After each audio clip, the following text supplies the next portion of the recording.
Again, I have the great pleasure announcing a very special space person, a global statesman for space and a Mars guy.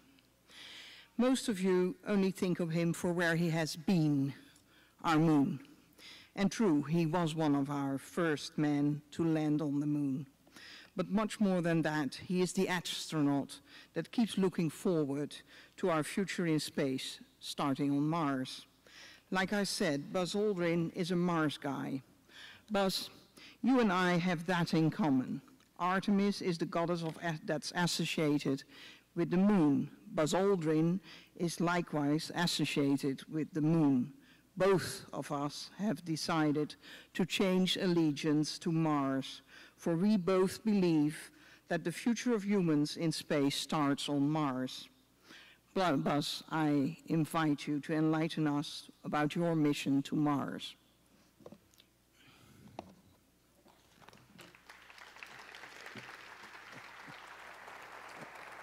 Thank you. You're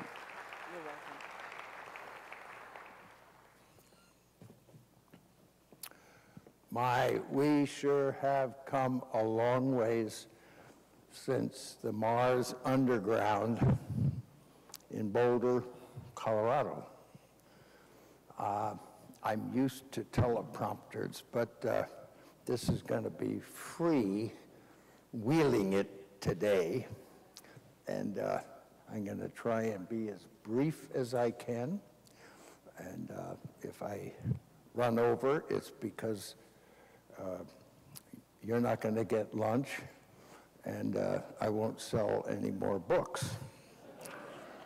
So I don't know which is going to keep me going, but Christina, who has my 2.5-year-old mascot named Brielle, is now pregnant with a son.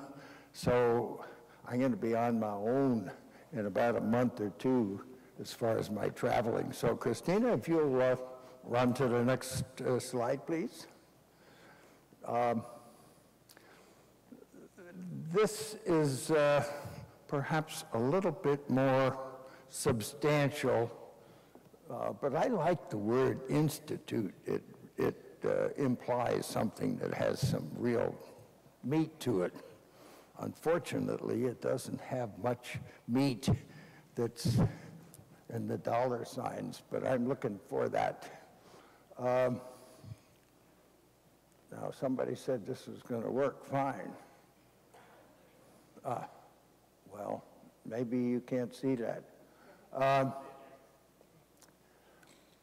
The word permanence means a lot to me, and I sometimes use the allegory of the pilgrims on the Mayflower that didn't hang around Plymouth Rock waiting for the return trip. Permanence is not a settlement or a colony. You can usually go there, look it over, come back, go look it over and come back. Permanence means the first people that go there, which I might remind you are the hardest ones to bring back because there's nothing there. We haven't rehearsed it, we haven't prepared. And why in the world would we want to bring people back when our purpose is historically to establish permanence? I came up with the unifying 5 subjects, and we're dealing primarily with human and robotic exploration that leads to science development commercial, and everything has to take care of security. These same 5 subjects are a part of another foundation that I have on space policy, evolving from the very early days of rocketry. Robert Goddard, he was my father's physics professor at Clark University, on up through when we got involved after Sputnik and then began our space program. We did some good things, we did some not so good things. It's going to take a good while with this very respected group of 6, 8, 10, 12 people that I'm going to assemble and it's called United Strategic Space Enterprise, USS Enterprise. And it will be looking at the same subjects of space policy. Next, please. Christina. Okay. This is 2009. I put this together for the Augustine Commission. I started trying to improve, which I knew I couldn't do very much, on what John Houbolt did when the decision was made to do lunar orbit rendezvous instead of Earth orbit rendezvous. What that really meant was one Saturn V instead of two. But somehow that got lost in the discussion. But I did some computer runs at MIT on rendezvous in lunar orbit. I knew it was going to work anyway. So this is what I put together in '09. I just want to call your attention to, I can't see what I'm pointing to. Flying the STS once a year until now or beyond as necessary to keep the gap closed. That costs some money. I don't show very much happening at the moon, but we can send what has turned out to be Mars exploration vehicles to L1 and L2.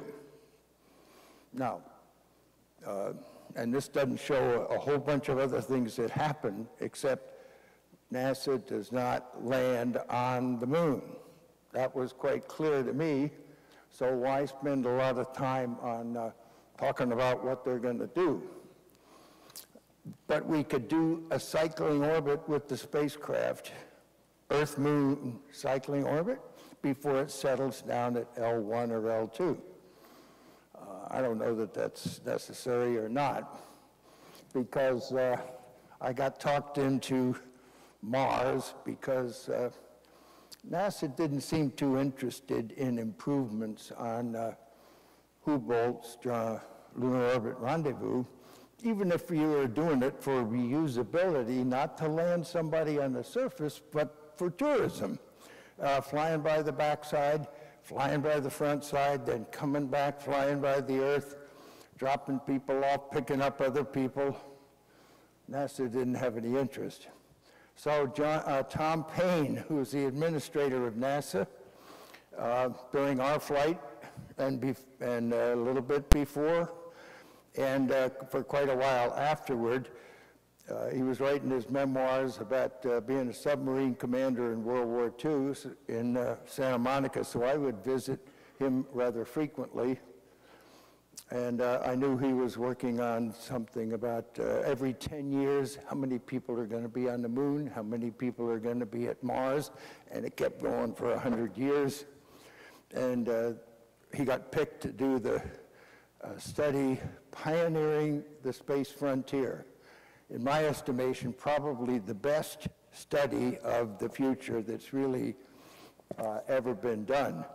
And he said to me, Buzz, don't get so discouraged about your Earth-Moon cycling orbits. Why don't you look at Mars? So I thought, oh my God, that's very difficult. That requires a lot of computer. So I got my napkin out and a pack of the envelope, and rendezvousing two things around the Earth is not so much different than rendezvousing two planets around the sun. So it really wasn't too difficult to come up with the cycling orbit between Earth and Mars. Now, notice that we fly what I would call Earth-Mars exploration vehicles. Very complicated. Solar electric propulsion, a node, an exploration module. You'll be hearing a lot about that. And cryopropulsion. That's all you need. You attach a Orion to it for near-Earth moon activities, or you attach a lander to it.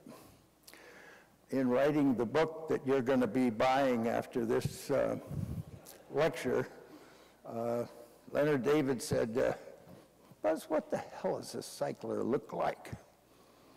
Well, I responded to Popular Mechanics a number of years ago and built such a swinging around thing and then made it doubly redundant. You're never going to buy that one. So I said, well, why don't we take this Mars exploration module and put 2 of them together? And if that's so good, why not put 3 of them? So I'm using 3 triple redundancy in many places, but I'm standardizing on a Mars exploration vehicle and an exploration module that'll probably be landed on the moon, Phobos, and Mars. Now, when President Obama came out and said about the moon, been there, done that, he didn't get it from me, even though I had hitched a ride on Air Force One down to the Cape. I would never have said that to a group of 5 or 10 people, and it would have been in jest. You don't just ignore the moon, you just don't spend a lot of money on it. And we've come a long way with robotics. But if we are going to develop a Mars exploration vehicle and eventually put some people for a year and a half on Phobos, we better really prove its reliability. And that's why I have a flyby of a comet, 2 asteroids, and another comet. So when the president came out and said, let's send a human mission to an asteroid in 2025, I knew just what he meant. I don't know where he got it from, but somehow the scientists in NASA didn't quite see it that way. And they said, what the hell good is sending a human to an asteroid? He can only stay there 20, 30 days. He can't really do all that much. We got to have robots there. Well, I don't care whether you swing by a comet, crash the upper stage into the comet so everybody sees what NASA's doing as the comet goes burp. This is public relations we're dealing with. You got to go to something out there to check out a spacecraft before you send people to live for a year and a half at Phobos. Let's go to the next one. Now, oh, wait a minute. I used out and back trips to get to Phobos and back. I didn't start using the Cycler until going to Mars surface. When I got into redoing this, some other things had happened thanks to Purdue University and a professor there who had been at JPL when I first came up with the idea of cycling orbit between Earth and Mars. And so they verified that, yeah, indeed, that'll work. And I'll show you kind of how it works. But they put a competition into it.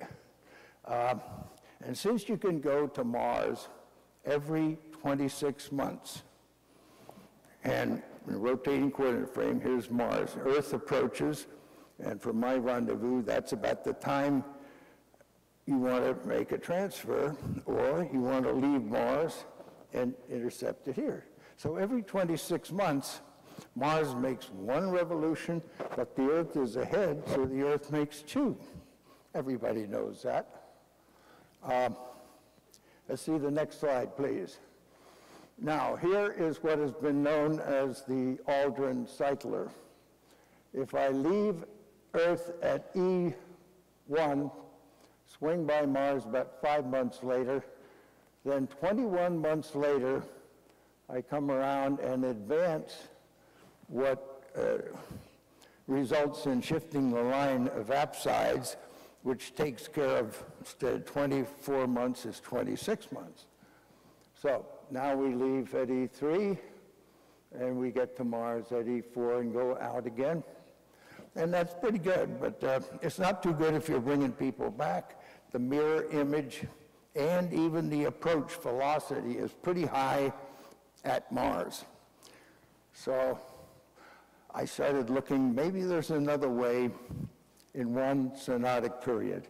And I thought I had it, but I checked it out with Purdue, and they said, no, it won't work. There's only one way to make a cycling orbit in one synodic period, 24 months. And we began calling it the Aldryn Cycler. Now, this is a dual synodic period cycler. It's a little bit harder to see, but from Earth 1, it makes a transfer. Then it is in a big orbit twice, comes back here to E3, goes around a year and a half, and then comes back to make the next transfer 52 months later. And the velocities, as you'll see, because it doesn't go outside of Mars orbit very much at all, and we have two passages a year and a half by the Earth. Next slide. A convenient way that Blake Rogers came up with, I think it had been around for a while. We have a time lapse that shows that and stops at each loading. Now this is what we call a radial distance plot. Over here is 1 astronomical unit. So the sun is way down here, and here is Mars at 1.52. This is circular coplanar. It's not the ultimate accuracy, but of course, now Mars goes around here, up above, and Earth goes around here. Of course, Earth is moving faster, so you really don't see that on here, but it lines up in these orange lines are times when Mars and Earth are on opposite sides of the sun. And in between, this line is when we can make a transfer from Earth to Mars. Then we can kind of forget about this stuff until we get down here and we go up, down, up. So this is an Earth passage. Now, compare that with the Aldryn Cycler, which does it in one synodic period. It goes inside the Earth's orbit to rotate a little bit, then swings by, goes way out here, comes back again, does it again, goes out here. It's pretty high energy orbits. So if I look at this radial distance plot and just look at the two cyclers, one in green and one in black, and I only look at this sinusoid of a year and a half and then look at this one and this one, I can arrange my missions according to the transfer. And next slide. Now let's go back to where we were just a little bit ago to review what we were doing going to and from Phobos, where before you leave Earth, you got to have a Phobos return there, ready to come back with. Then you go and get there with everything you need to get there. And then you come back. I decided that for the cycling orbits, you better start putting the cycling orbits in a little bit earlier. So we're going to do that. And the next slide is sort of experimental. And we're not going anywhere on this slide. But the first, number one, will show that we've got things at the ISS until 2020, and now it's 2024. And next, now we're going to have a test bed at the ISS of long-duration life support. Next slide. Now we're going to show NASA's mission to visit L2, then hopefully L1, and come back. I've just talked to Jim Garvin, who gave the last talk, and he's acknowledged, no, I better not say that, there is a better way to look at an asteroid than to go out and bring a rock back and then look at it.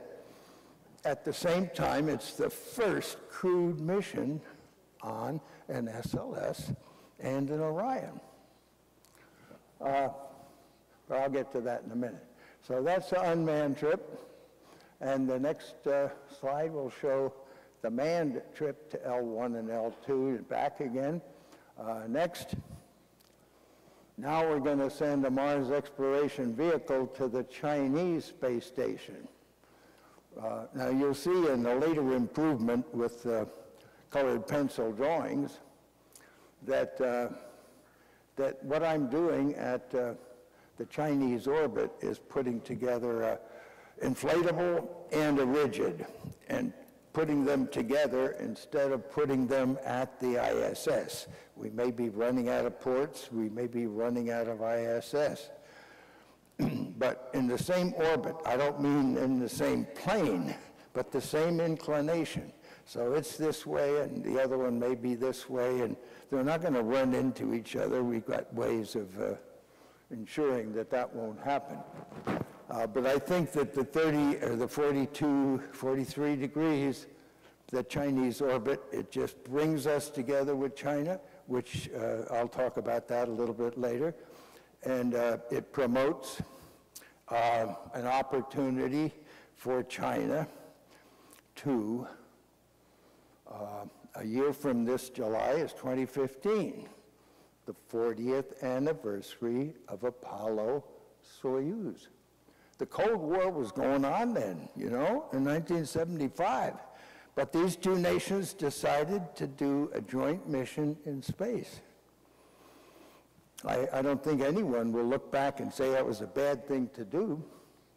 So why wouldn't it be a good idea to rethink and bring the Chinese Shenzhou to the ISS?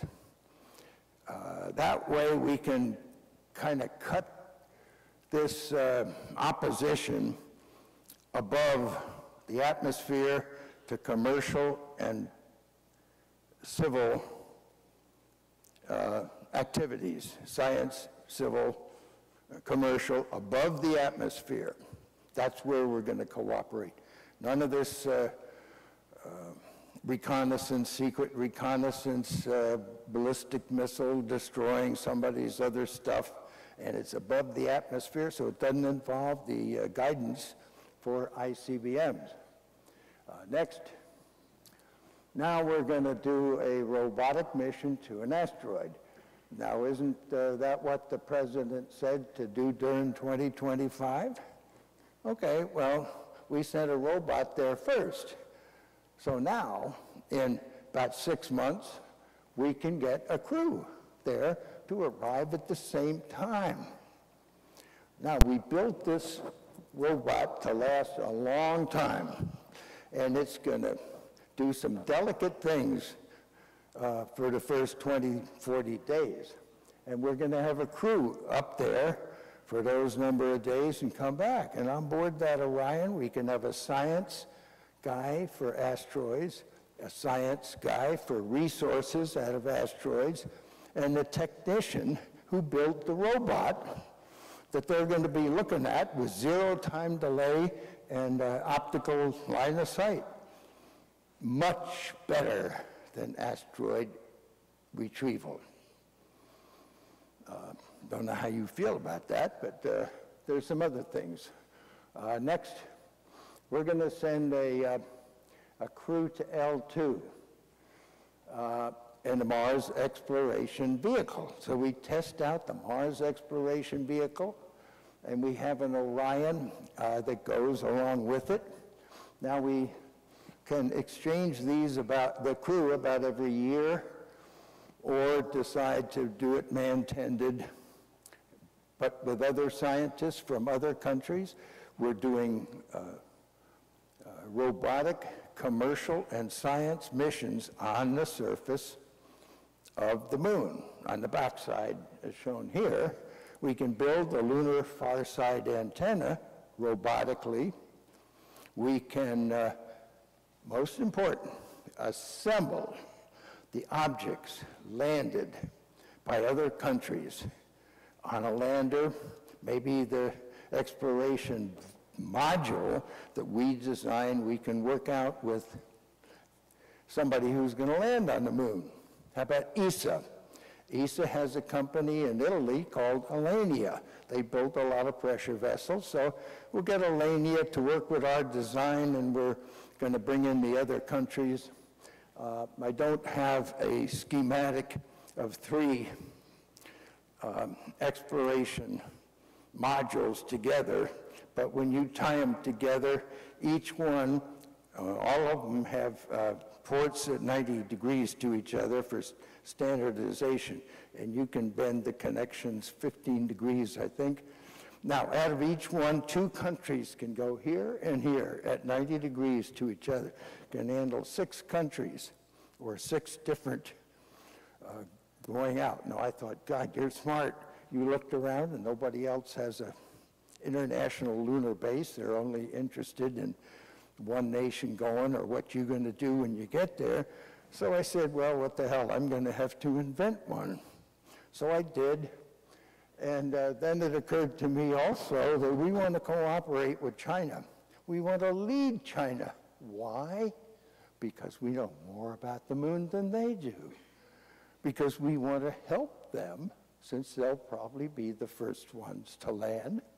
So we want to help the other nations with L1 and L2.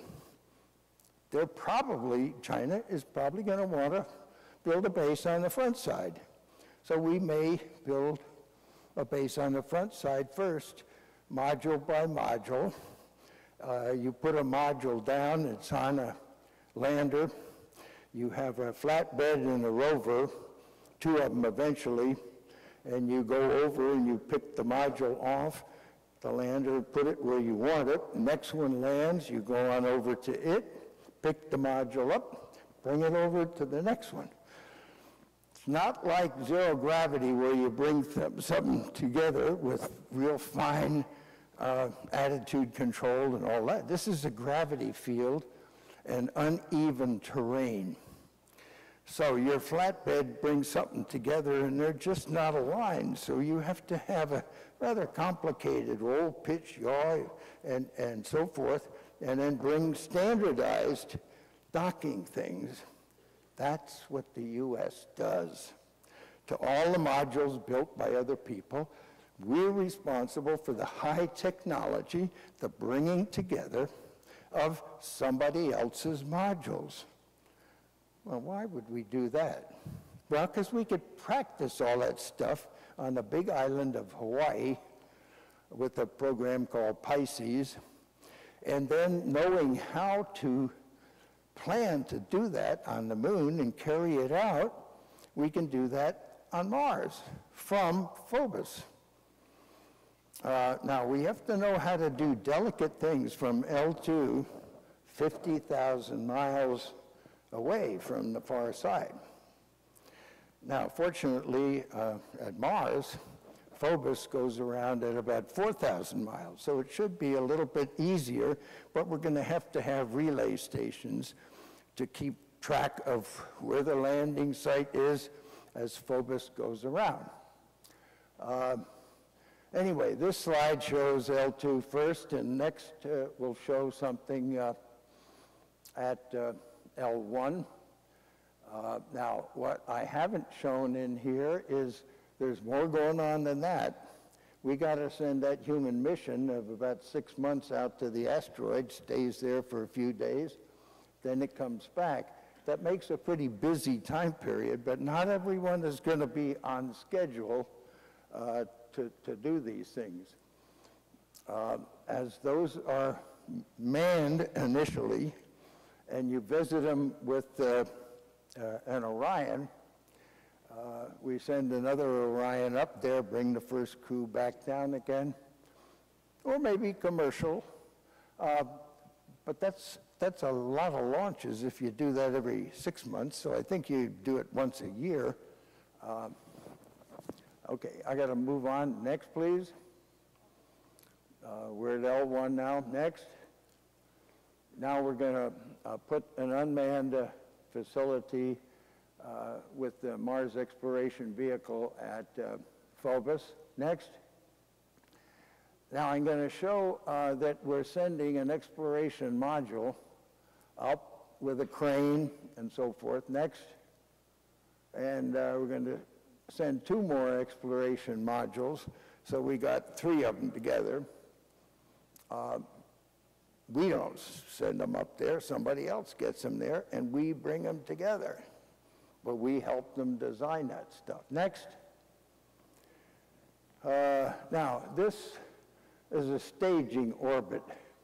It's the center of the ellipse that goes like this, and we usually depart at perigee when the velocity is highest.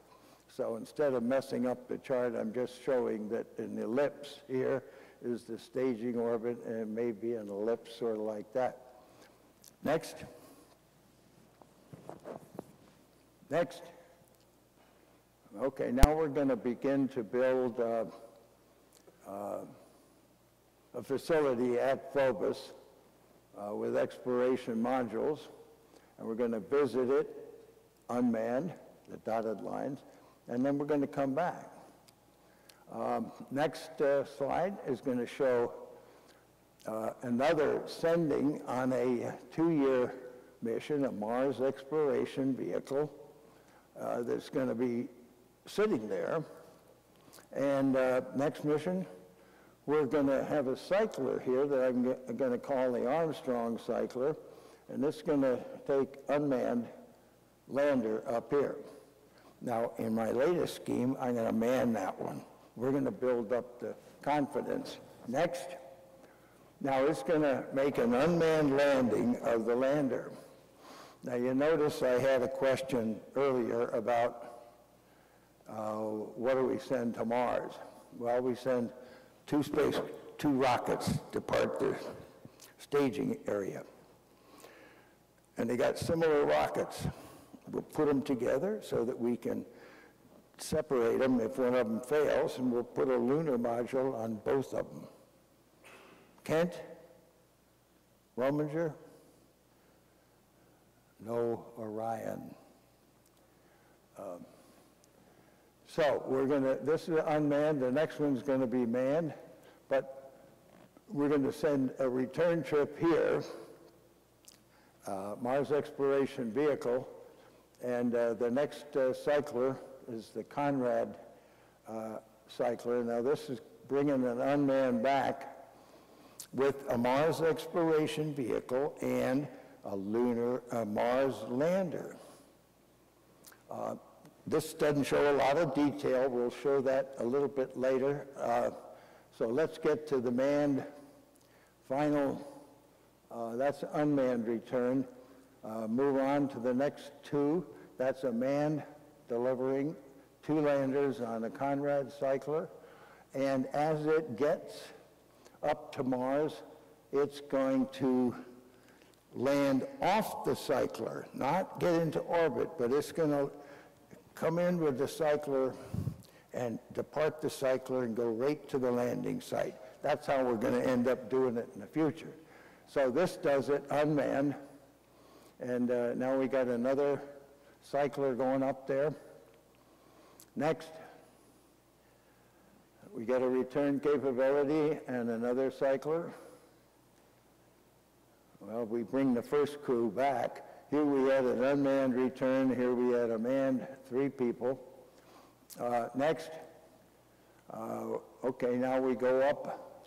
This is 3 cyclers, and this is the 3rd one. And we've had a lot of things landed by internationals, which you'll see a little later, I hope.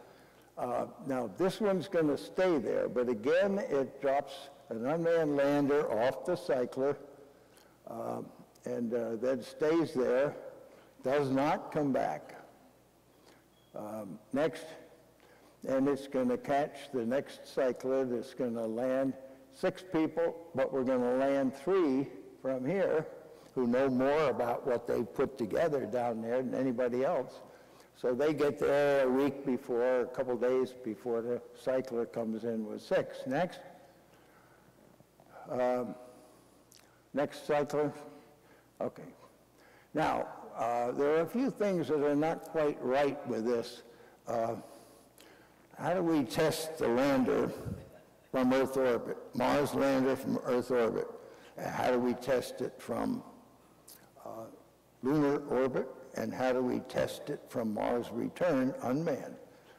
I've got another slide that indicates the crudeness of what, the timeliness, let's say, of what I'm doing now. If we can put this photograph of, okay. Now this looks kind of messy, but we're going to convert that to the same sort of thing. But we're going to have 1, 2 manned missions, and they're both going to come back. And then this is the last one with the people going up. So before people get on the cycler here, I want a demonstrated landing here with the Mars lander before these people get on the cycler to get there. So they're convinced that this is going to work. Now here is the test of the lander from Earth orbit. This is the test from lunar orbit. And you see it's kind of busy in there. Now we're sending a lot of different things, a rover, a flatbed. The X's are the exploration module that's on the surface, and I've optimistically showed that I've got 3 of them here, and I'll have 3 of them here, and 3 of them here, and the cycler has got 3. Now that's triply redundant. We may not be able to afford all this risk prevention. And we're sending up 2 landers here, intercept this and go on. Again, with a dual burn, but placed together. So if something goes wrong, we drop one away, transfer the people from one lander to the other, or take both landers to the surface. I think that's about all I'm going to show to this recent handiwork with my coloring pencils and such. While you're looking at that, there's 6 things that the president needs to adopt for the second term of his office. And I want the Congress and the OSTP to know about these things ahead of time so that when the 45th anniversary comes along, he can talk about these 6 things. Number 1 is U.S.-China relationships above the atmosphere for science and civil space. And they're going to land before we do. They're going to decide which side we're going to help build the base there.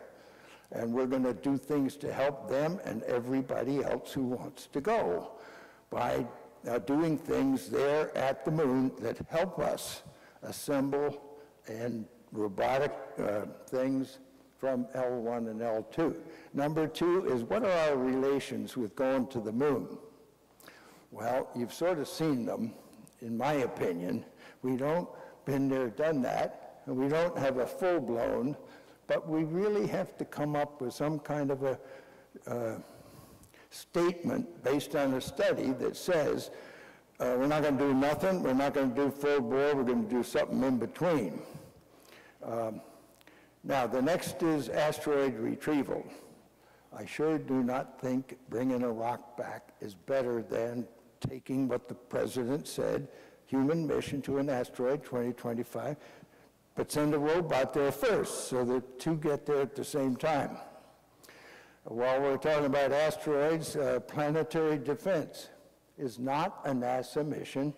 It should be at the very highest level, National Security Council, because some big planet destroyers, country, city destroyers may use nuclear weapons.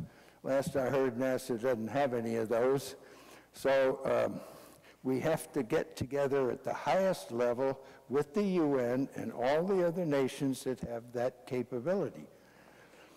So if you paid attention, that's number 5. Number 6 is permanence at Mars. We can't have people studying ways to get to Mars and bringing them back. We need something like a RAND Corporation study of all the aspects, and then we decide that we're going to build up things before the guys go down, as well checked out as possible, landed by internationals and a few by us. NASA does do a few of these things.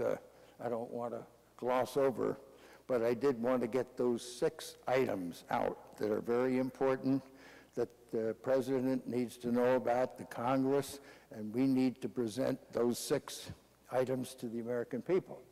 Next. Okay. July 20th, 2019. I'm going to be alive. I don't know about you guys.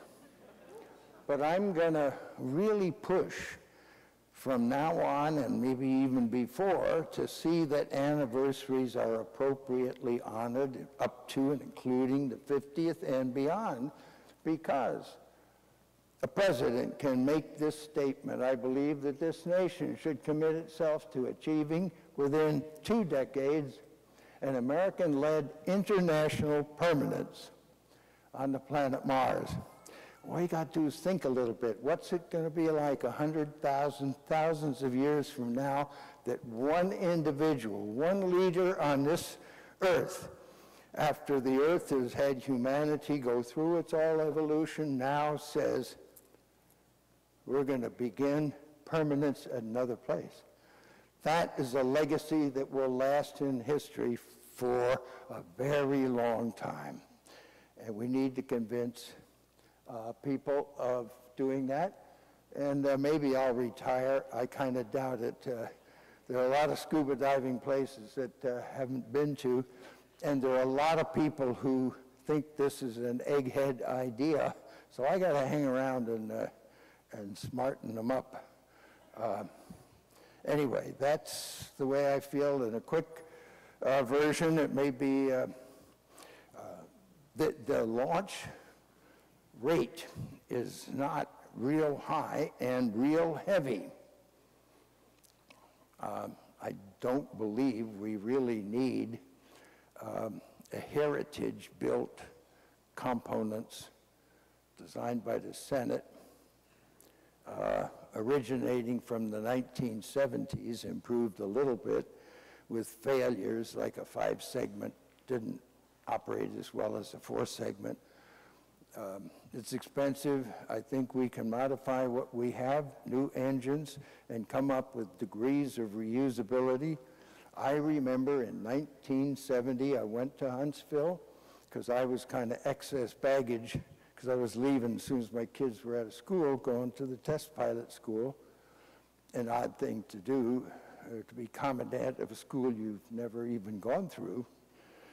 But a classmate of mine, whose name was Vandenberg, got the commandant at the Air Force Academy, where I'd been a couple of years. Now, I'm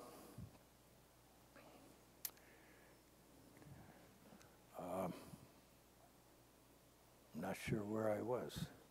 Somebody want to ask a quick question? If you don't, maybe you can come through the line while I'm signing books and give up parts of your lunch. And I think I just opened the door to what I think we can really do with modular spacecraft, and probably not much of an improvement on a Delta IV Heavy with new engines and Atlas reusables, boosting it, or SpaceX Falcon Heavy. I'm not going to lead the charge against Congress, and Marshall. I may get other people to help me do that. Yeah, Christina says time to get off the stage. Thank you very much.